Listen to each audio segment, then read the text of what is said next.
The next intervention that I wanted to talk to you about is a quite special one because it is highly analytical, which is different from most of the behavioral strategy interventions that are centered around dialogue, about dissent, about sharpness, and having the dynamics in place in teams. This is not a dialogue-based tool, it's an analytical tool that is all about informal networks. Now, let's start with a story. There's an organization, a large corporate, and they have to roll out a significant cultural change, meticulously planned with all the right change management capacities and consultants in-house.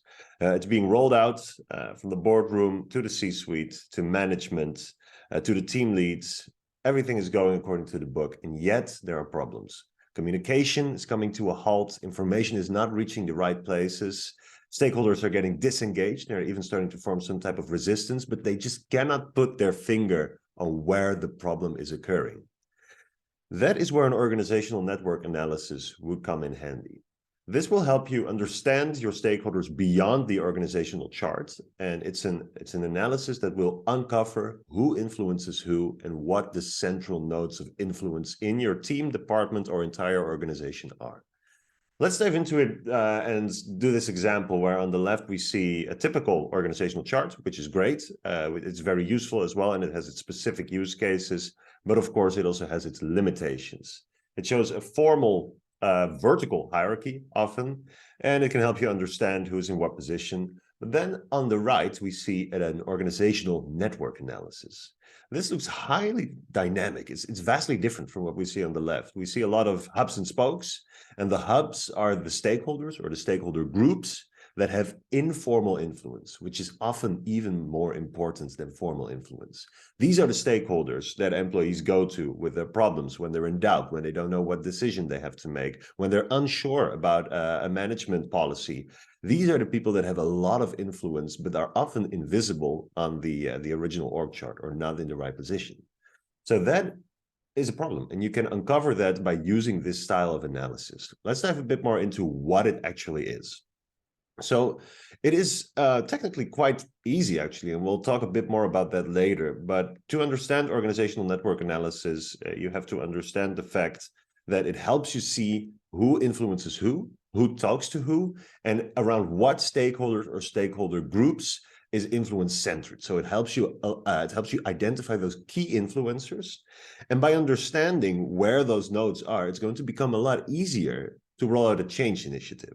So you all know, if you ever worked in change management, that change champions or change ambassadors or change agents are your friends. They play a huge role in success, but it's often hard to identify where they are. Organizational network analysis can really help you do that in quite an easy way. So it is all about the disconnect between what formal hierarchy dictates and what the horizontal, the informal hierarchy can actually do in terms of influence. What we often see is that although organizations say that they're highly hierarchical and that there might be a top-down organization, oftentimes the horizontal hierarchy is even as powerful or maybe even more powerful. And finding these central nodes, also known as the knowledge brokers, the influencers, is unmissable for every big change initiatives, and especially when you scale it up and roll it out over the bigger organization. So let's talk about a case in practice. As a behavioral science company, we have also been working with this tool for a while. We applied it in one of the cases where we worked with the government in the public sector, which was about diversity and inclusion. So the goal was, how can we increase cultural diversity in upper management? Well, what was clear is that it was, as in most public organizations, there's a very strong vertical hierarchy. But by understanding who the key persons of influence are, the gatekeepers, the selectors, the people that make sure that everyone is at the right place and gets the right promotion, who knows who, these networks played an even bigger role than we expected. So by rolling out this organizational network analysis, we were able to identify who we need to influence first, who we need to draw into the co-creation of our diversity interventions to make sure that when we do this at scale, we know that the right people will get the rest of the organization on board and spread the right information and communication.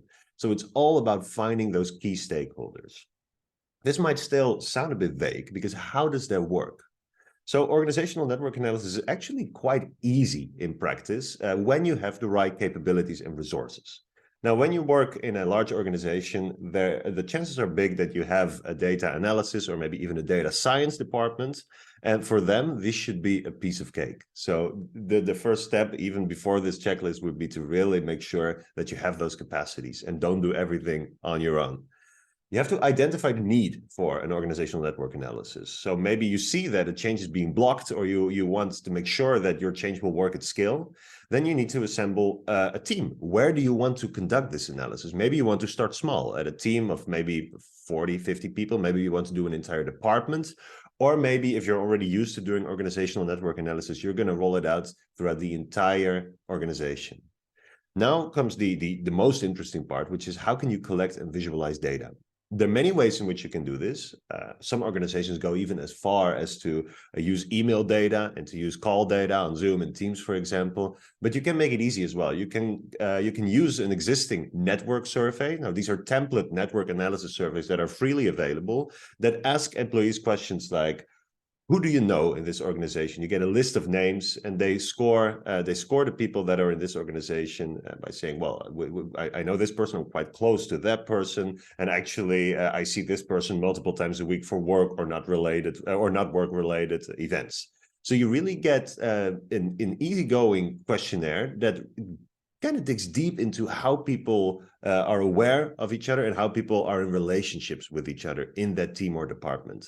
Now, this is where your data scientist is going to shine, because they will translate all those ones and zeros into this beautiful visual that we've seen in the beginning as well, called the organizational network analysis chart, where you can see this dynamic overview of a team, a department, or an entire organization, and where you can see the nodes and the hubs, where you can see the central nodes of influence. And this could be a stakeholder or a stakeholder group, but it will become very clear after you do this analysis. And again, make sure that you involve the technical people that you have. Make sure that you involve the data scientists, you involve the data analysts for this. Now, then it's all about interpreting the data, which is quite easy when you see these network charts. It's quite easy to see where the nodes are. It's quite easy to see which people you have to reach. And then, of course, the hardest part is to actually involve them in a change. So these are your change champions. They are your change agents. And you have to make sure that they're on board with what you're doing, that they're co-creating the change with you, and that they're empowered to roll out your change initiatives. Now, then again, this is not a static thing, the network analysis. It's dynamic. So it's even better if you can keep rolling out a network analysis, maybe once a year, maybe once a quarter, to keep it updated, to see how these things are influencing. Because, of course, when you have people that leave the company, or others that join the company, or people that transition into different roles, they might have a vastly different role in the network as well. So make sure that you have it in a dynamic form and not just a static form. Great. So basically, that is all you need to know about the basics of organizational change management. As we heard one of the organizations that we work with say, we no longer fly blind now that we have the organizational network analysis on our radar. It helps engaging stakeholders. It's one of the best tools for engaging stakeholders, in my opinion. It can drastically increase the success of your change initiatives. And by understanding who influences who, you'll make sure that you are set up for more resilience, for a growth mindset, for more adaptability, and an overall more engaged organization. So I would say try it out and use the resources that are available, and we'll see you next time for another intervention.